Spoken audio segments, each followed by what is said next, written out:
Sooner fans, Longhorn Nation, welcome to episode 140 of the Bevo Podcast, the only podcast exclusively dedicated to covering the greatest rivalry in college football, University of Texas, and the University of Oklahoma.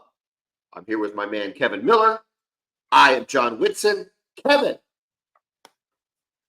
new swag purchased today at the Jimmy Austin OU Golf Club. I got the Boomer hat, both for the game and for the Bevo Podcast. Lest anyone forget that I'm on the Boomer side of things. Just take a look at the screen. Take a look at the hat. Hashtag never forget. Kevin, the injury report is out.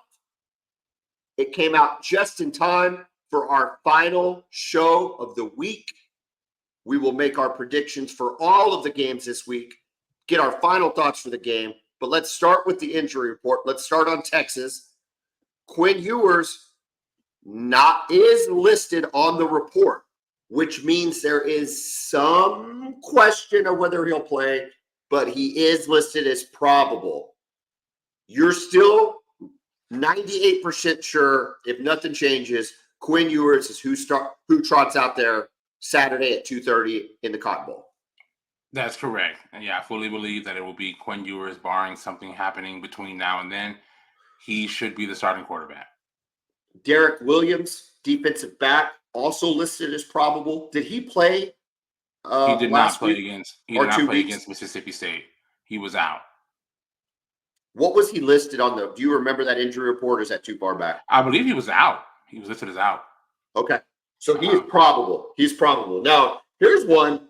Can you tell me what's going on with your punter, Michael Kern, who's now questionable? No, I can't. I had no idea until you mentioned the injury report right before we started recording that he was listed there. So I'm not exactly sure what's going on there. He's our starting punter. He is the punter. Do you think he caught appendicitis from Tyler Keltner over the last 2 weeks? Is that transferable? Can you catch appendicitis? I didn't think it was contagious, but who knows? You don't know what those kickers are doing, dude. Kickers they're a weird bunch. They're an interesting Kickers bunch. Are weird. Kickers are weird. Appendicitis is weird. So I don't want to presume that it can be passed, but maybe. This is just me speculating. So that's the Texas side. I'll tell you what. We've talked a lot about SEC football and the kind of football that Oklahoma's going to want to play. Mississippi State made you play it largely through the first 3 quarters of the game, which was field position, stopping them, punting, pinning them deep, getting out of trouble, whatever the case was. Should Oklahoma fans see some glimmer of hope in the fact that your punter is questionable? Maybe. I don't even know what's wrong with him. So hopefully he's good to go because, in these games, you need a good punter. You need good punts to set the team back. All right. We'll tweet out. If you find anything out in the next 45 minutes to an hour while we're recording, let us know. And I'll obviously tweet stuff out. Keep us in the loop. On the OU side, I was on the Toby Rowland T-Row in the morning show with Toby and TJ Perry from KREF this morning. I was very cocky about Deion Burks returning, along with Jacoby Johnson getting reps at wide receiver. Toby did not make me feel good about Deion Burks returning. In fact, he felt pretty negative about it on air. I am now seeing officially Deion Burks marked as questionable. So far through 2 weeks of Oklahoma producing the injury report, the questionable has resulted in dudes not playing. So this is not a good sign for Oklahoma's offense. I really thought we were going to have his playmaking ability, especially coming out of the slot, giving Michael Hawkins an additional target to throw to. I say an additional target at all to throw to. So this is a kick to the footballs, Kevin, and I don't feel very good about it. Well, you're definitely hoping a guy like that can be on the field, right? He's your best receiver, has been so far this season, but he hasn't gotten a chance to play with Michael Hawkins yet. So when you have a good slot receiver, it can kind of just stabilize the offense, just kind of give you a target that's closer to the line of scrimmage. And he has the ability to beat defenses deep too. So I mean, maybe he will play. I'm still not ruling him out Well, I don't until want to. I don't want to like speak juju on him and rule him out. I'm just saying, this is a short history so far of these injury reports, right? This is still new to us as SEC members. Was SEC always doing this, or is this new to all SEC? I think it's schools? new. Yeah, I think it's new to all SEC schools. Okay, so everybody's learning what this means. I'm just saying, in the last two, anybody that was listed questionable didn't play. Yeah. So this is very, very, very, very concerning. On the positive side, Taylor Tatum not listed, which indicates he should be available. Well, thank the good Lord, maybe he can play in the slot. Dason McCullough not listed, therefore available. Tyler Keltner, the aforementioned appendicitis, has been addressed, and he is available, which I think is good. I think Zach Schmidt did good. There's just something about Zach Schmidt for OU fans, though, that just doesn't like give you a warm and fuzzy. And although Tyler Keltner has missed a PAT, he's missed a field goal against Tennessee, I think. Was it against Tennessee we missed a field goal? I think so. I'm not sure. Whatever. Yeah, but it's at not the same like time, he hit a pretty long one, right? Was it against yes, Temple? yes, yeah. He's not Dicker the kicker by any means, okay? But you just, for whatever reason, OU fan feels a little better with Tyler Keltner. So that's good news. So there's good and bad. It giveth and it taketh away. The fact that Taylor Tatum is not on the report is very, very positive. So we'll see. What do you take away from the injury report, both either side, OU or Texas? Well, I feel like Texas is relatively healthy, at least based on what we started the season with. We knew about the running backs being out for the year, but we feel pretty good about our health situation. From what I've heard, Quinn Ewers has been practicing all week. He's been a full participant, and he's looked good. So we're excited about that. As far as OU goes, I think you have to be relieved that Taylor Tatum is back. Relieved. That's the right word. With Javonte Barnes, we know he's a good pass protector, and he plays hard, but he just hasn't gotten the job done and not been able to create any explosive plays for y'all. Having Taylor Tatum, who has the ability to do that, I mean, it just opens up the offense even more. And right now, with all the injuries, you just need all the playmakers that you can get. Well, here's the deal, and I don't know what we've talked about this with Seth Luttrell. He's had 2 weeks to prepare. Hopefully, he's had those 2 weeks with Taylor Tatum to prepare. But this gives us the option. You talk about maybe the best of both worlds, Kevin, when you want to talk about pass protection and picking up the blitz and all those things that Javonte Barnes is good at. Yet at the same time, we want to see Taylor Tatum because he gives us our best opportunity. Hey, we're down a receiver. Okay, so we're already down personnel and what that's going to look like. 2 backs. Let's throw 2 backs in the backfield. Let's run some stuff out of that. Let's see some screens and some dump offs and some, running plays out of the 2 backs. Man, you've got a really fast quarterback. I'm not looking to go back to the wishbone. That's not what I'm saying. But let's get him and Taylor Tatum and Hawkins can be playmakers together. It's just, can we get them the ball in space and give them a chance to use their speed against Texas? If we try to go up the middle with an offensive line that hasn't proven they can open holes, I just think it's going to be a long day of butting our head against the wall against you guys. Yeah, doesn't seem like a recipe for success. If you're really trying to go after it, you're going to have to be creative here. Yeah. So, all right. We're going to break down this game more. But injury report, that was top of the show. Kevin, this is a big week of college football. Are we week 7? Is this week 7? Ooh, week 7, it is. What is happening? I know. But listen, last week, not anticipated and delivered the goods. This week, highly anticipated.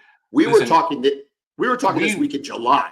Yeah, long before the season started, we were looking forward to this week, and not just for our game. We're always looking forward to that, but these other games, I mean, it's a loaded schedule. Why don't you run through it?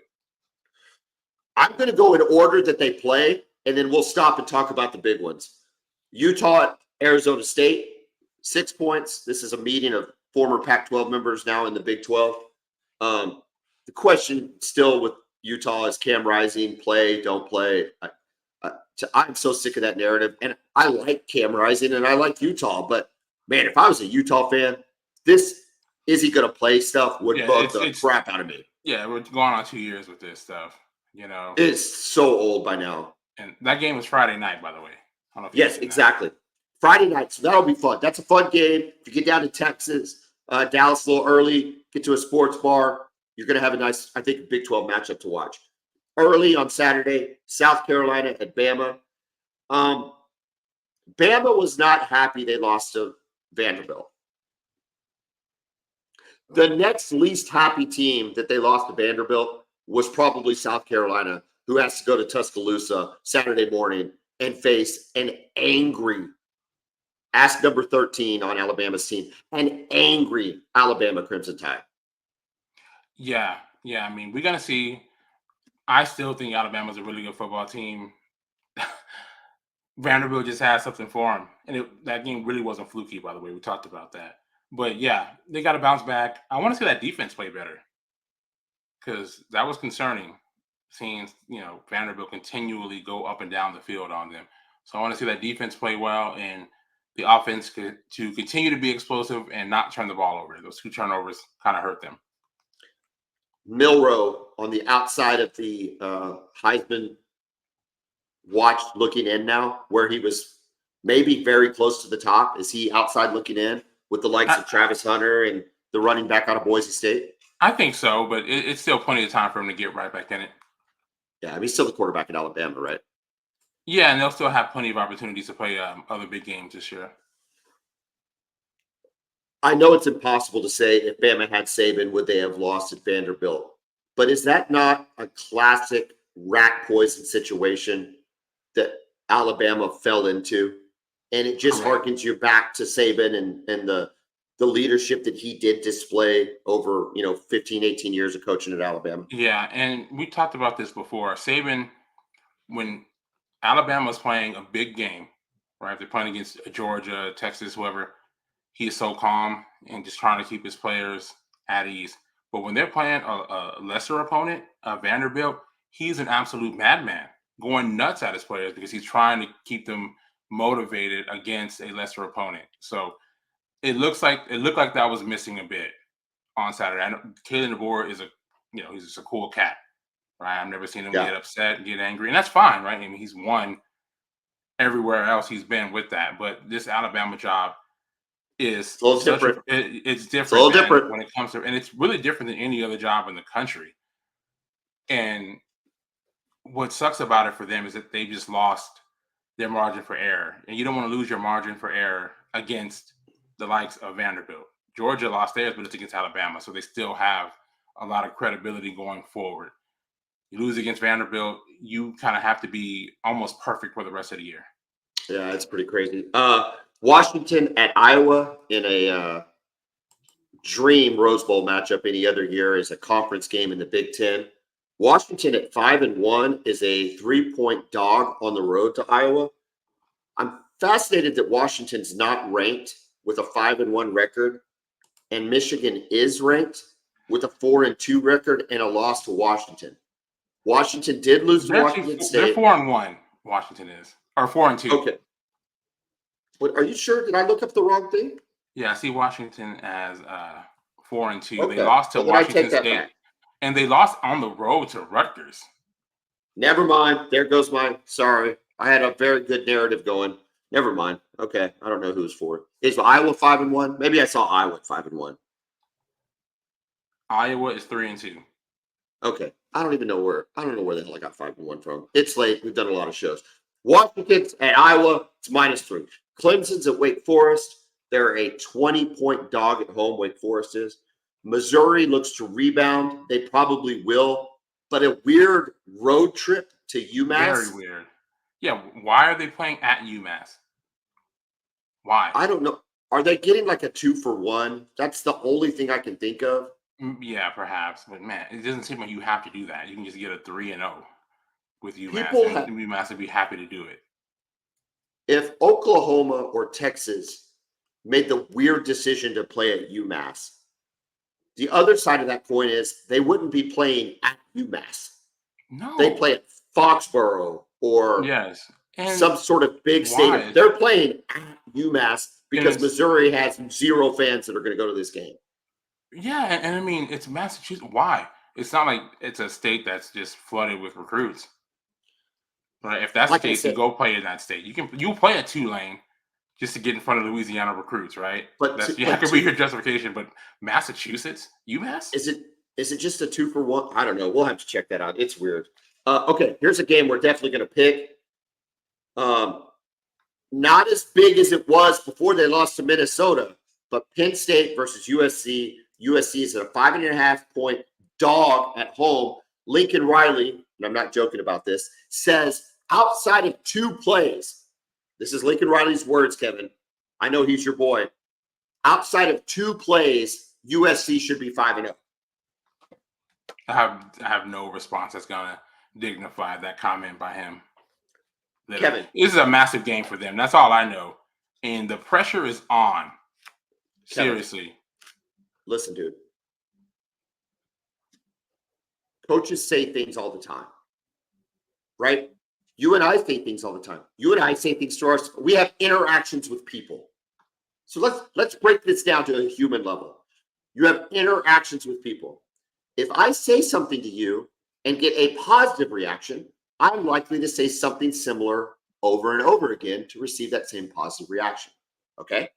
If I say something and it elicits a negative reaction that makes me feel bad for having said that, guess what? I'm less likely to say said thing again because I don't want the same negative reaction. Right? Does that make sense? That makes sense. Human interaction at its most basic level. Lincoln Riley has said this crap about being close, about being 1 or 2 plays away, about being 1 play away from winning the game or 1 play away from being undefeated. And it has gone over like a turd in a punch bowl every single time, whether it's at Oklahoma, whether it was at USC 2 years ago, USC last year, and USC this year. What part of the reaction that he gets from any fans, not just Oklahoma fans, his own USC fans, does he have to see to stop saying this stupid crap? I don't know. Weird, man. right? It is weird. Yeah. Just then make the plays. If you're 2 plays away, then start making those plays. Look, I think as an Oklahoma fan, and you can look at an example from Texas, but you can pick one, whatever you want. Let's use Washington as an example. The Washington, we'll use Texas in this example, so it doesn't sound like I'm building up anything. If Quinn Ewers hits A.D. Mitchell in the end zone, you win the game. Correct. That means you are 1 play away from winning the game. That means if you interview Sark, he could tell the truth and say, we were 1 play away from winning the game. That's how close this game was. Yes. Nobody wants to hear that because you lost. Correct. Who cares? So nobody cares, Kevin. And it's true. It's the truth. But nobody wants to hear it. And that's for Texas. I don't think it's even true for Minnesota. And it's definitely not true for the Michigan loss. They got run all over the place. They're in the final play and the final drive. There's like 9 running plays are the difference between them winning and losing. So anyway, I know I'm going on a Lincoln Riley rant, and but it's gone beyond coaching for me. It's like, bro, read the room. It doesn't work anymore. Yeah. All I know, man, is there is a lot of pressure. It's starting to build. And this is a huge game for them. They cannot be 3-3 at this point in the season. Yeah, look, he's going to scheme some stuff up. Does Penn State have the offense to outscore USC if it comes to that? No. That's what I'm afraid but of. I think the thing is though, they've got the defense to at least make some stops. Yeah. Penn State has a defense to make some stops. But yeah, I mean, if they were to lose, if USC loses this game, they're 1-3 in conference. Good luck bouncing back from that. I don't care who you play for the rest of the year. 1-3. No, dude, they still have Notre Dame on their schedule. Correct. They've got they go Penn State at Maryland, Rutgers at home, at Washington. They play Nebraska at home, What? UCLA, and then Who plays Nebraska? Oh, USC. Yeah, Big Ten. sorry. In my mind, I'm Yeah, like, why is USC? yeah. Why? Yeah, UCLA and then Notre Dame. They close against Notre Dame November 30th. Thankfully for them, it's in Los Angeles. Just be happy they're not playing Stanford. We're going to pick that game. We'll come back to it. Speaking of Stanford, at Notre Dame, Notre Dame's a 23.5-point favorite. Arizona at BYU. BYU's still undefeated, man. 5-point favorite. Noah Fafita coming to Provo. Largely disappointing, I think, for Arizona so far with some of the losses they've had. Yeah, Is it hasn't looked good. They're missing their head coach. It looks like Jed Fish is now in Washington. well, and maybe their It doesn't defensive look the line same. too. Some of their defensive linemen that went to Texas. Yeah, exactly. So yeah, it hasn't looked the same. Tedero McMillan's been good, but it just hasn't been enough. Is BYU on upset watch, or do they roll, or do they win comfortably? No, I think they handle business, man. I think they're a little bit too physical for Arizona. I think they're a good team right now. I'm not saying they can't get beat. Obviously, everybody can, but at Yeah, I mean, home, if it was on the road, maybe I feel a little bit different. But with it being at LaVell Edwards Stadium, that's a tough place to play. it's a great venue. Great venue. Mississippi State at Georgia. Georgia is a 34-point favorite. I'm glad we're not picking that. I don't want any part of a Me neither. 34-point line with Georgia. I don't know, Especially knowing Mississippi State can scheme some things up with Levy. or muddy it up like they did against Texas. Yeah, so yeah, But that either was a way, scheme. That was a scheme. The scheme was to muddy the game up and just Well- 3 yards here and just keep the ball, keep them off the field. So yeah, that game could be over 2.5 hours. The over/under should be on how long the game lasts. Not yeah, I'm how, sure there's you a know, prop how bet successful. for it. I'm sure there's a prop bet. Florida at Tennessee. Listen, dude, Florida they're only lost to, well, they lost to A&M They lost to Miami. and Miami, right? So they've got 2 losses. Are they 3-2 right now? They're 3-2. But feeling a little more confident after the win against Central Florida. Tennessee coming off just a no good Really bad performance loss. Really at bad loss. Arkansas. Any chance Florida can cover the 15.5? I think there's a chance. I mean, Tennessee's got to get this offense going, right? I mean, they're seeing it. They're going through it with the young quarterback. Nico is, despite his immense talent, man, he's just not. You can tell he's still learning to play the position, holding the ball for too long, running out of bounds when the game is on the line, instead of just throwing it up to the end zone. It's almost like he's scared to make a mistake. So he's holding the ball for too long. That's why you got those 2 turnovers off of him, right? Yes. He held the ball for too long. So we'll see, man. He's got to grow up and they got to get that passing game going because it has not looked like we all expected it to look this season. Ohio State at Oregon. This is, I mean, outside of the OU Texas game, of course, this is the premier matchup of the weekend. Yeah, 2 One of the versus biggest 3. games of the season. One of the most 2 anticipated versus games of the year. Oregon, a 3-point dog at home against Ohio State. This is a big former Big 12 matchup of quarterbacks. Will Howard, Dylan Gabriel, statistically very similar so far this year. I think Will Howard might have one more touchdown, but very similar statistics. Ohio State has more firepower offensively, but is it weird that I'd give the defensive edge to Dan Lanning in Oregon? I don't know, man. I like what I've seen out of Jim Knowles and Okay. his unit at Ohio State. So It's not like a traditional Ohio State Oregon team though, where you're just immediately thinking Oregon is finesse. Though that correct. I guess No, Dan Lanning has gotten rid of that. They're a physical football team. Neither of them has played a team that's currently ranked at the moment. Ohio State hadn't played anybody. No, At least no, Oregon played Boise. Boise's they ranked. did. Are they ranked? Okay. I think Boise's ranked. Yeah, I think Okay. Boise State's ranked. Well, and Ashton Janty went absolutely nuts in that game against Oregon. He ran for 25 carries, a $192, and 3 touchdowns against an Oregon defense. So I'm curious to see if Ohio State can get that some of their success. They've got Travion Henderson and Quinshon Judkins in that backfield. How's if they can Quinshon been establish playing? him- Do you know how You know, let Judkins has me been playing? check out his stats real quick. He's been, they've got that, and of course they've got the Jeremiah Smith at wide receiver. the Yeah, that freshman kid's good. phenom. We've talked about more people have seen Ryan Williams because of the games that they've been playing, right? The big names that they've been playing, but Jeremiah Smith is just as good. He's a bigger guy too. He's like 6'4", 210, 215 as a true freshman. By the way, Quinshon Judkins, 60 carries for 468 yards and 5 touchdowns, 7.8 yards a pop for Ohio It's not State so bad. far this season. Yeah. It's not And bad. again, they also have Travion Henderson, who has 337 yards on 42 carries, 8 yards a carry for him. Yeah, the thing with the offense is scary because they've got 2 backs, they've got a great receiving core, and they've got Chip Kelly now who can just scheme up all sorts of things. It just seems like an offense that can be really hard to get on balance against. It doesn't have to. And I always think that for an offensive coordinator that became a head coach but gets to go back to being an offensive coordinator, they just unburden themselves of all the responsibility of head coach and defense and special teams and roster management, and they just get to be evil geniuses again and call plays. Yeah. And I think if Lincoln Riley ever gets fired, oh man, he's going to get a job as an offensive coordinator, and he's going to be really, really good at it.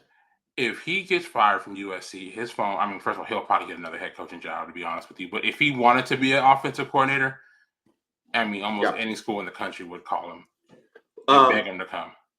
Listen, we're going to pick this game. It's, again, Oregon's a 3-point dog at home. We saw Oregon in big games come up short last year, specifically against Washington in what was a great game, which was really close around the OU. Yeah. And so they played twice, yeah.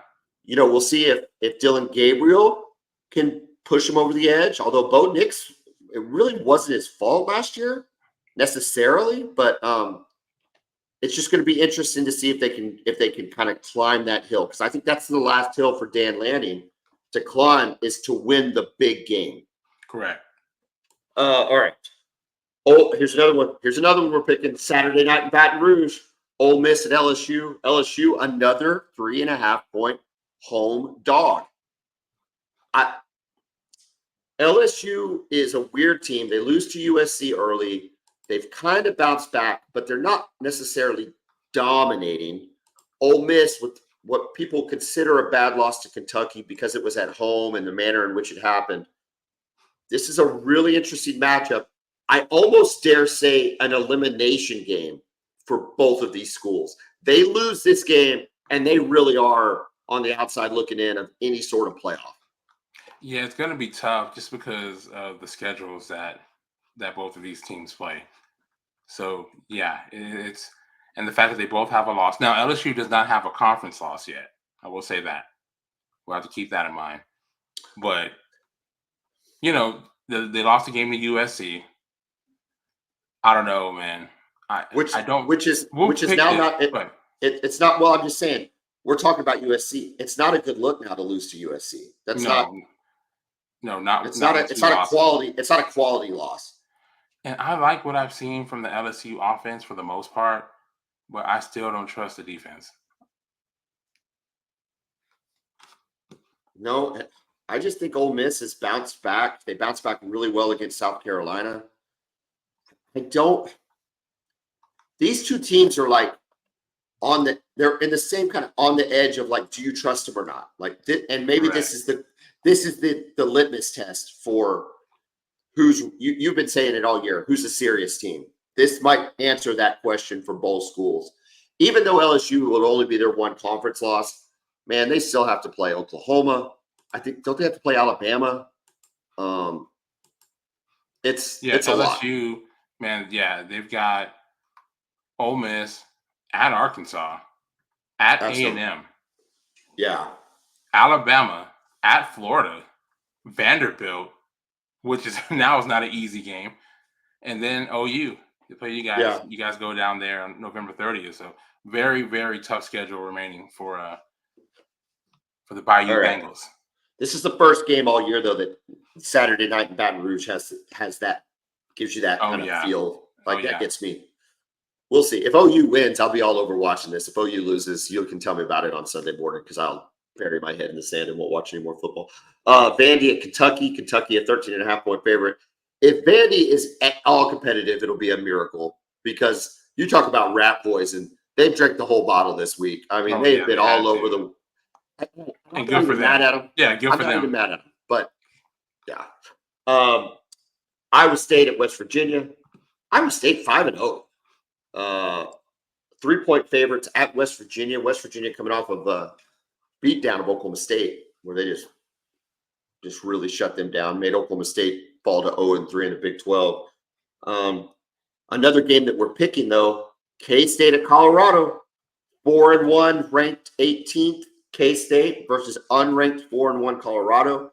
Colorado is a 4-point road dog. That seems to be the theme. Road dogs with these big games. Listen, I said this before we recorded.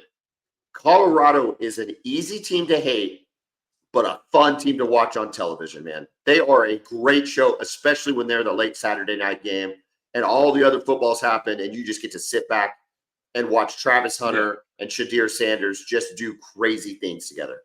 Correct. Yeah, these two guys are incredible players. We've been talking about them for, 2.5 years I have on here. So it should be a fun game. I think we have a little bit of a trust for K-State going up against them in the Big 12, Chris Kleiman, for all those years. I think they'll be ready to go. So this is a big test. I want to see how Colorado handles playing a big game like this against a good team. Have you seen anything from Colorado this year, Kevin, that gives you some confidence in the trenches for them? We talked about it last year. That was your concern, proved correct throughout the year, obviously. Have they gotten any better to be able to bang heads with a team that you know is at least fundamentally sound like K-State in the trenches? Well, they're blocking a little better. They still have a long ways to go. They're not the disaster that they were last year. And I think Shador is doing a better job of getting the ball out quicker because, sacks a lot of times is on the quarterback. They'll hold it for too long and not have that internal clock. You got to get rid of the football. And sometimes they try to wait and on plays to develop and try to play hero ball, as I call it. Gets the ball out quicker, helps their offensive line. And they seem to be a little bit more dedicated to running the football, too. If they can keep doing that and have some sort of balance on that offense, takes the pressure off of Shador and Travis Hunter at receiver, I think they can be a pretty good team. We're going to pick that one. Boise State, the aforementioned Boise State at Hawaii. Hawaii, a 21-point home dog. Ashton Janty, am I saying that right? Yeah. 95 carries, okay, for 1,031 yards, 10.9 yards a carry. And if that wasn't gaudy enough, dude's got 16 touchdowns through 6 weeks. That's an all-conference season. That's an all-conference season already. Are you kidding me? Yeah. If you stop right now, that is a all-conference level season. And we're 5 games in. In any conference. Yes. Because we talked about Quinshon Judkins looking really, really good. I think he's got 600 yards rushing. Yeah. Maybe not even. Maybe it was 500 and 400. I don't know. And he looks great. And this dude has over 1,000. They're just going to run the ball like crazy on Hawaii. Yeah. I mean, listen. It's almost sacrilegious to say this as a college football fan because it's so unfathomable. But he is on pace for a Barry Sanders-like season. Correct. Well, something we have never seen since. No one's even been close. No. It was 1988. I haven't seen anything since. As good as Adrian Peterson's freshman year was, he was not close to what Barry Sanders did in 1988. No. Texas has had 2,000-yard rushers since then, and they weren't even close. Ricky Williams and Deontay Foreman, not close. Yeah, so it's... and that's without even the bowl game. You mentioned Ricky Williams. Toby, maybe it was with you and I when we were on together this morning. Did we talk about the Damon Parker game when you were on? No. The Ricky Williams. Right after I left. It was really right after, right before. But Toby was talking about he had seats on the 50-yard line for the 97 game. Ricky went for 230 Damon Parker went for 290 on 30 carries. Ricky took 40 carries to get to 230. Damon Parker had 290 on 30 carries. When's the last time we saw a rushing duel like that?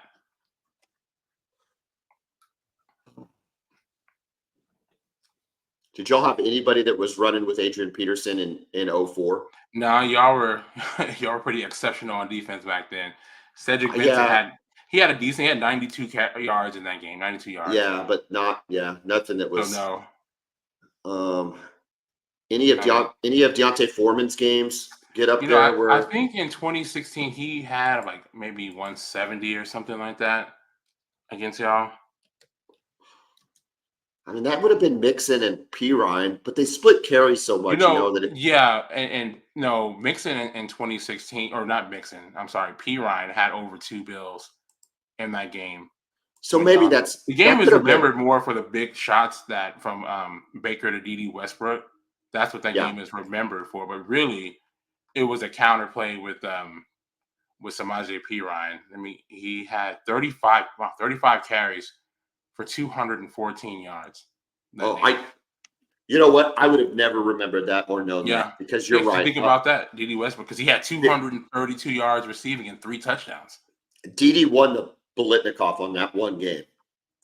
Pretty much 10 receptions, 232 yards, and 3 touchdowns. Well, you're right. That's a modern day running duel right there. I mean, that's as close as you're going to get, I think. Deontay Foreman had 159 yards and 2 touchdowns that game for Texas.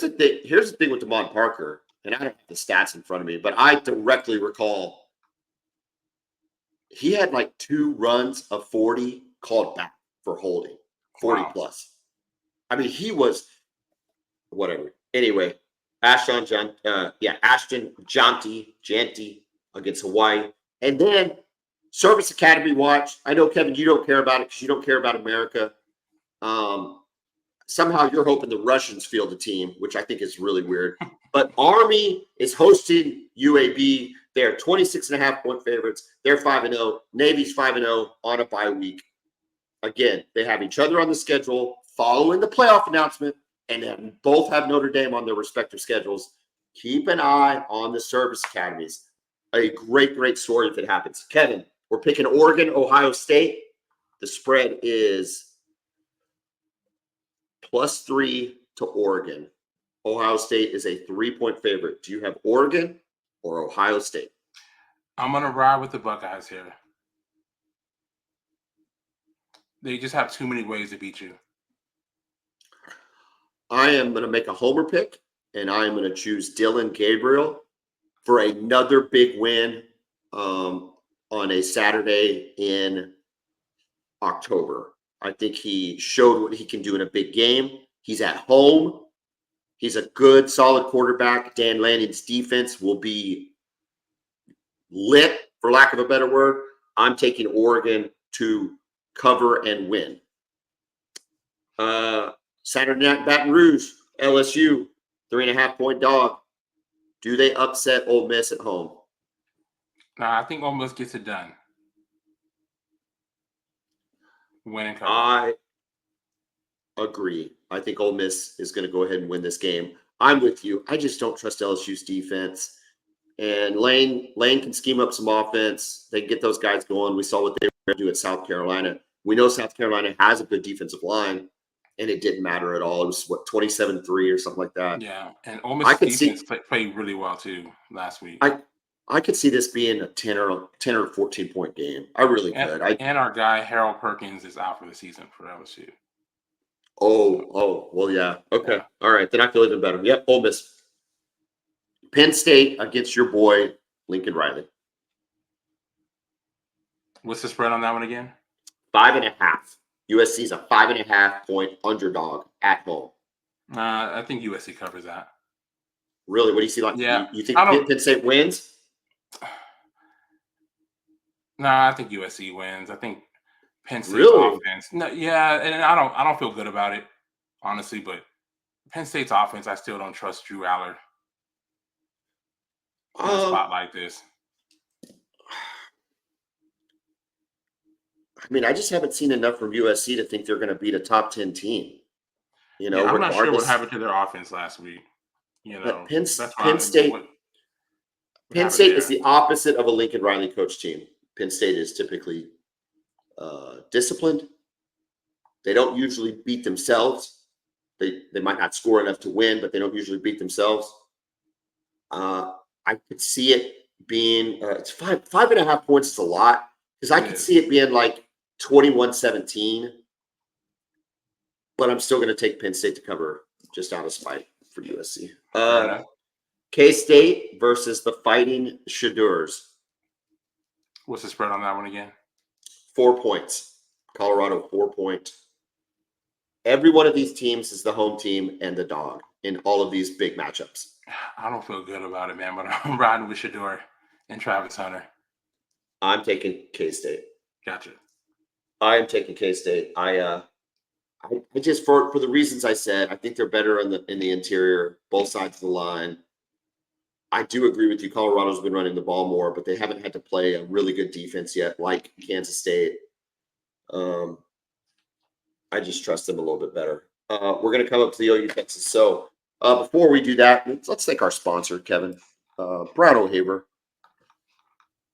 They work for the insured, not the insurance company. They're public insurance adjusters licensed by the state of Oklahoma and 22 other states to adjust claims for you, the policyholder.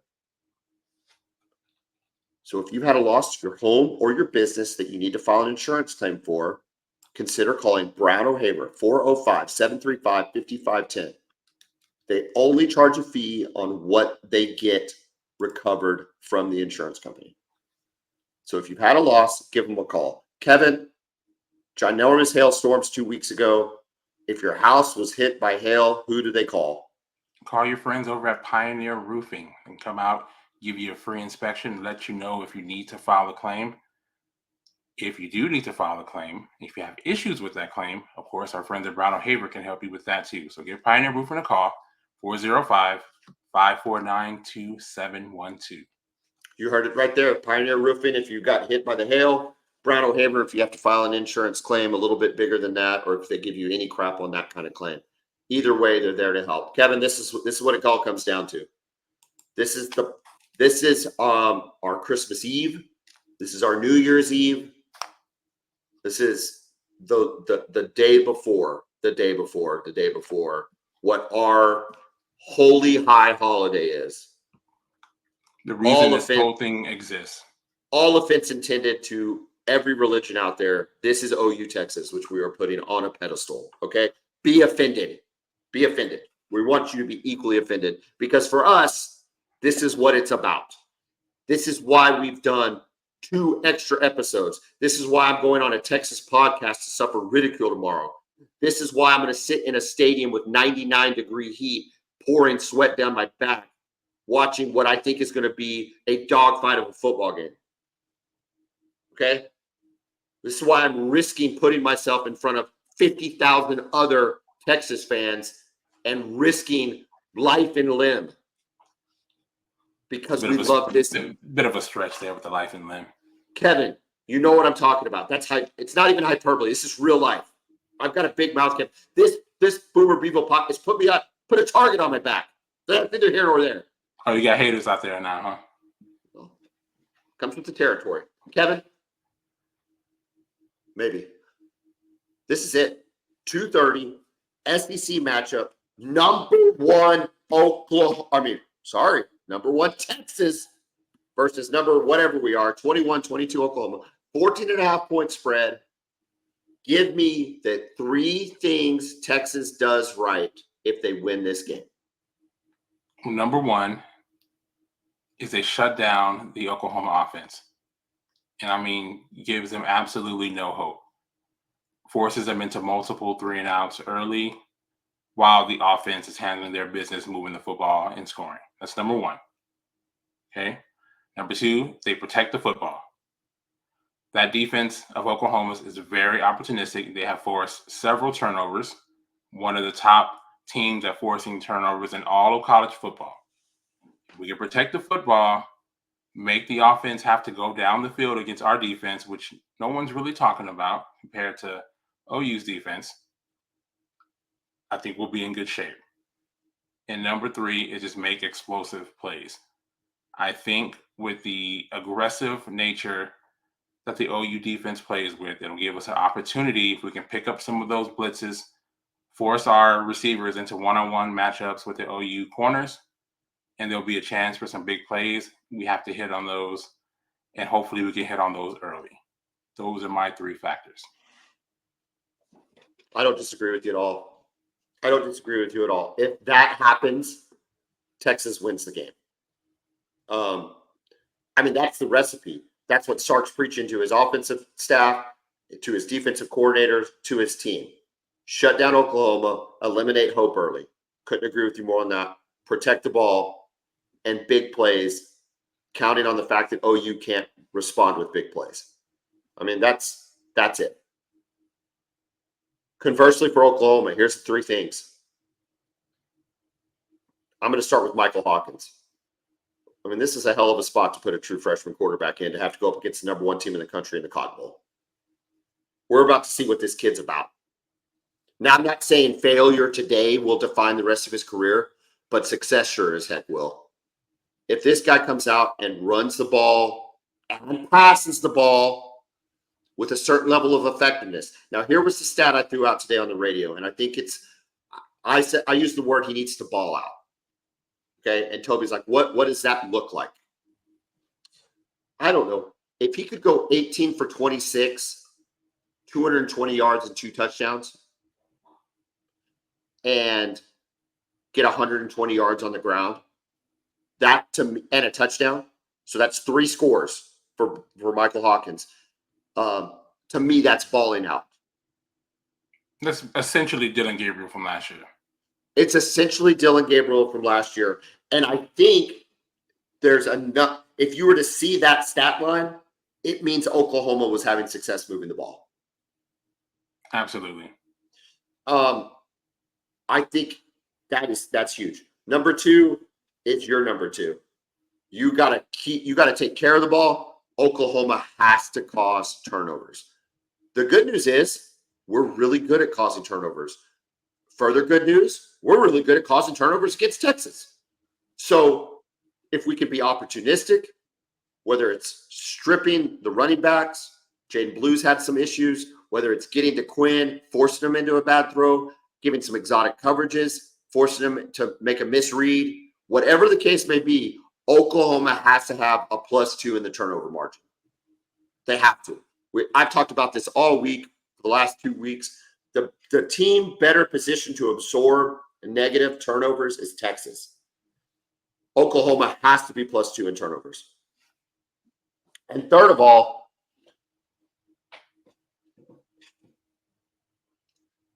I think you have to have star games from your star players on defense. So Danny Stutzman and Billy Bowman in their last games as Sooners have to be the best players on the defensive side of the ball. Danny Stutzman hasn't been that for the last 2 weeks at SEC play. Billy Bowman has had an interception. Other than that, he did lead the team in tackles maybe last week. So I don't want to, I'm not picking on him. But for their standards, it has been a quiet year. Those 2 guys have to absolutely ball out against Texas's offense.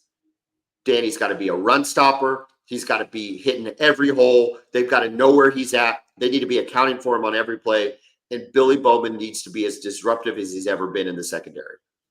Those 3 things happen for Oklahoma. And here's the difference. If those 3 things happen for Texas that you said, y'all win the game. Those 3 things happen for Oklahoma. The qualifier for me is we have a chance. That gives us a chance. That's what I think the difference is right now between where Oklahoma is and where Texas is. Is that fair? Yeah, I think it's more than fair. I think it's fair. I think the biggest thing that's leading into the disadvantage for Oklahoma is, first of all, the injuries at wide receiver, which gives you a lack of playmakers. The offensive line has not, obviously you've had guys hurt, right? So they're still gelling and coming together.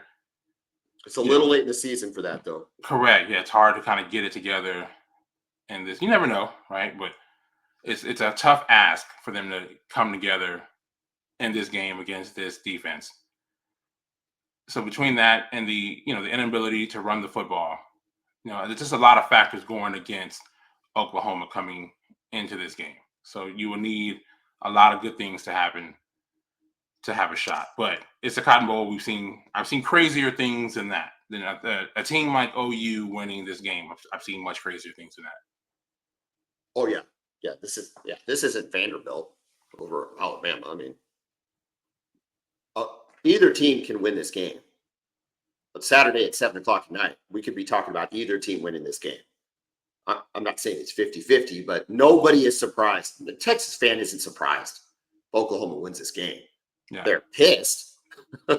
They're mad beyond belief because they can't see a reason that Texas should lose this game, except for the fact that they are playing Oklahoma in the Cotton Bowl. Like, that's the only reason.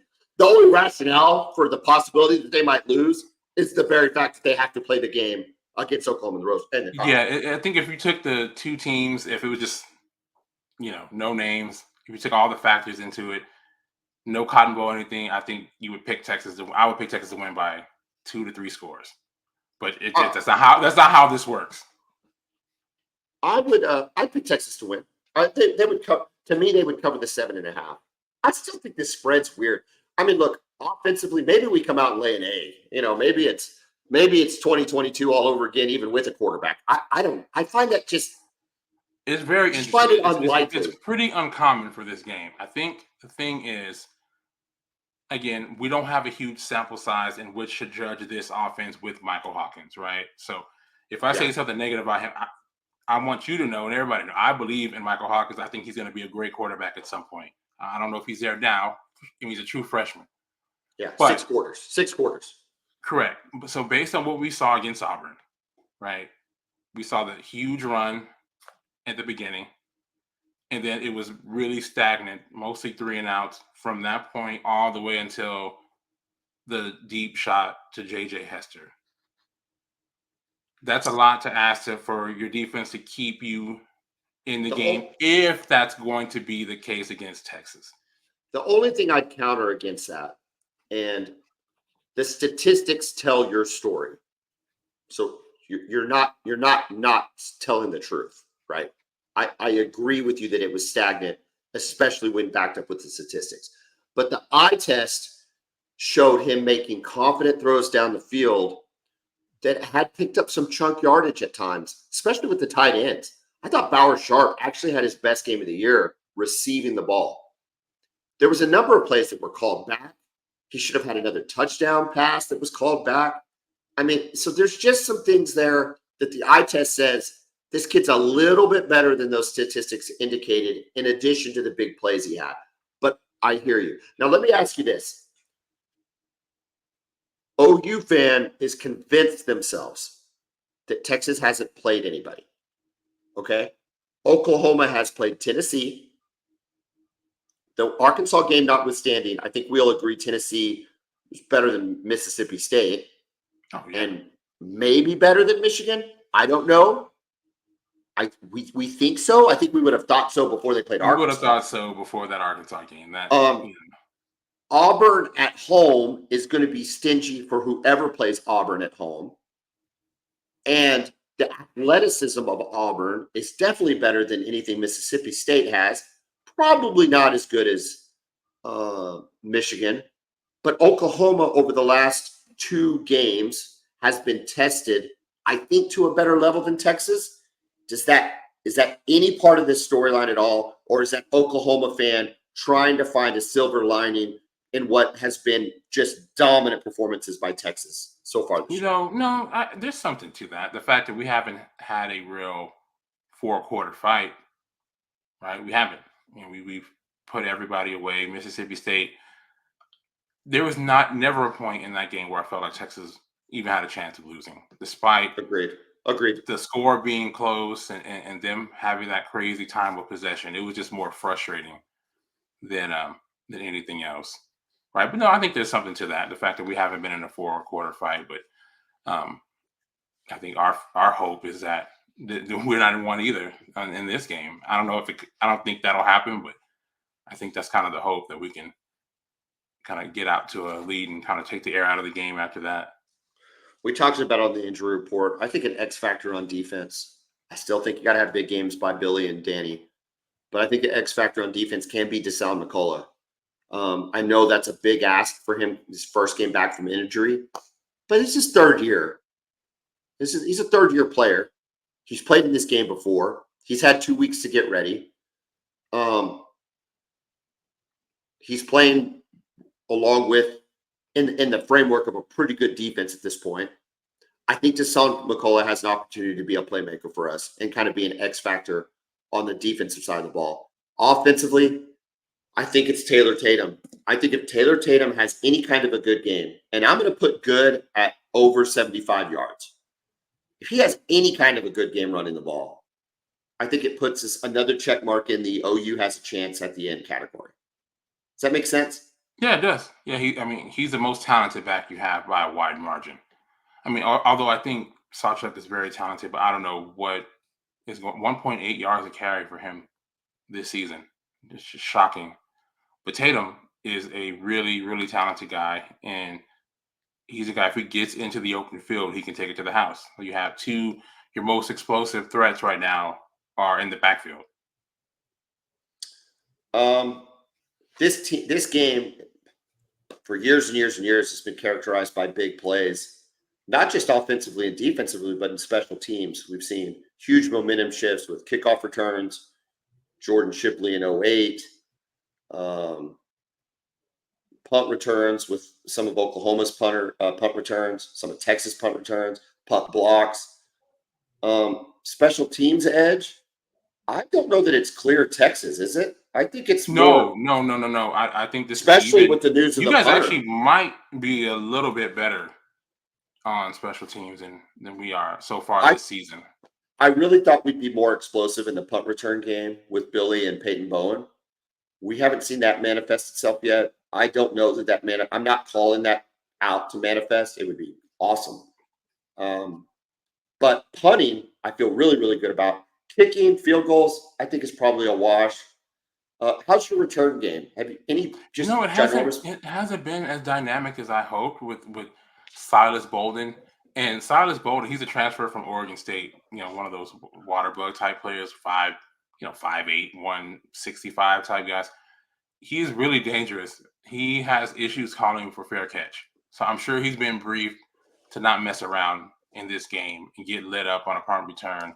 Because if he gets lit up when he should have called fair catch and doesn't, and loses a football and gives OU a short field, those kind of things are disastrous. We saw that last year, not on special teams, but on offense when we turned the ball over the first play of the game or second play of the game, giving you guys a short field, you went right down and scored.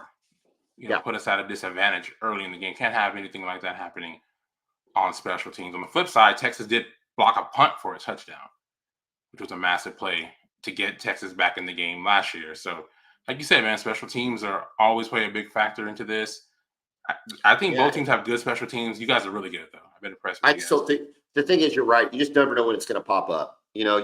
Special teams always feels like a lot of luck, and maybe it's not. Maybe it's not. Maybe the game plan for it and stuff like that.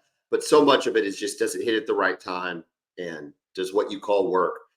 I don't know. Okay, here we go. We have talked about this for basically 365 days since the last time we played.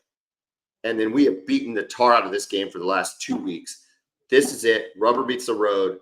Give me a score. I know you're going to pick Texas. The line's 14.5. You're picking Texas wins or OU wins. That's all that matters for us in terms of our picks. But I'd like to hear a score from you. You can talk about the spread if you want, or just give a score and tell me why. Okay, well, I am picking Texas to win, which I don't do every year. We didn't have the podcast in 2021, but I picked OU to win the game that year. What about after the first quarter? Oh no! I told you that. You've heard this story, man. No, While I was very impressed with what I saw, because I saw play calling and play design that I'd never seen from Texas before. In the first half of that game, just stuff. My mind was blown with some of the plays that Sark was calling, and that they were hitting those deep shots from it. But I never got too excited because I'm just like, this is a long football game, and we've seen teams come back from crazy deficits before. But I am going with Texas here, and the reason being, right, is just that I think there's too many things going against OU in this game, despite, the madness of the Cotton Bowl, despite the potential of your Sooner magic. I think it's just a lot to overcome. And I think Texas has so many ways to score on offense. I've got Texas 31, Oklahoma 23. I've got Texas scoring 23 points. Similarities in there because I have Oklahoma scoring 24. Oklahoma wins a tightly contested game. They managed to keep it close. That's the key. Defense, field position, punting, make every yard that Texas gains a tough yard. Limit explosive plays. Limit those plays that are just backbreakers and momentum builders. Make everything a grind. Stay close. Get a turnover, get a points either out of the defense or out of special teams. Michael Hawkins and Taylor Tatum do just enough to win 24-23 in another classic. Hell, Kevin, either way, this is going to be a classic. I just feel really good about it. I think it's going to be a good game. We know what Oklahoma's deficits are. I would be crazy to think that Oklahoma is going to roll or Oklahoma. I mean, I always believe Oklahoma is going to win this game. That being said, I think it's going to be a hell of a game regardless. I think it's setting up. This is Quinn's last game. This is Danny Stutzman, Billy Bowman's last game. Your offensive line is Sark is peak Sark right now, but I also think BV's cooking. I mean, you've got two of the best in the country, game planning and scheming, and on the offensive and defensive sides of the ball for Texas and Oklahoma respectively. I mean, that is just going to be a fascinating matchup. Yeah, the matchup is always great with those two. I do wish Oklahoma's offense could if they could just show up to the party, we might have a chance. We'll see. Kevin, I'm excited about it. Any final thoughts on this game? No, man, it's just great to be a part of this rivalry, right? This game, as fun as it is, it brings major anxiety to both fan bases, right? Here we are Wednesday. We're probably both getting nervous already. We've still got 3 days before the game actually gets here, but I'm just really looking forward to it. It's always a big moment for college football. It's going to be really big for the SEC, for them to get to finally really experience this as fans. So, yeah, I'm just looking forward to it. And hopefully, I'm hoping that we bring back the Golden Hat because it sucked losing last year. I will be on Texas Sports Unfiltered. That's a Thursday. I'll be on Thursday at 10:30 Central Time. That's a YouTube channel for everybody out there, so tune into that. You can also replay it later, but I'll be on Chaos Theory. So I'm really looking forward to that, talking some OU Texas football with some Texas guys. Check out our other episodes from this week. We had Caleb King Kelly, who was just fantastic. The energy that guy brings, you can see why he was a high energy player and a leader on all those teams he was on. The guy's just really, really sharp, and it was a lot of fun. I know Kevin had fun on that one. And then today, Kevin, I got to be honest with you, I didn't know what to expect from Craig Lund. I didn't know the gentleman personally. I thought those stories were great. Yeah, great stories about Coach Switzer, Leroy Selman, Earl Campbell, just great stuff from him. It's one of those life well lived. It's just a guy that maybe he wasn't the center, but he was at the center. He was there. He was in the arena, and he was a part of it. Got to experience so much history and be a part of that. And the joy with which he told those stories and shared that, it resonated. And I know already we've had a ton of comments on that. So check out that podcast. Like, listen, share, engage with us in comments. We're putting this out just a little early so that everybody has plenty of time to watch it. We will recap it on Sunday as soon as I get back from the great state of Texas and get back into God's country in Oklahoma. But either way, Kevin, I cannot wait. It's going to be epic. Have a great evening. Have a great OU Texas weekend. Boomer. Hook 'em, horns up.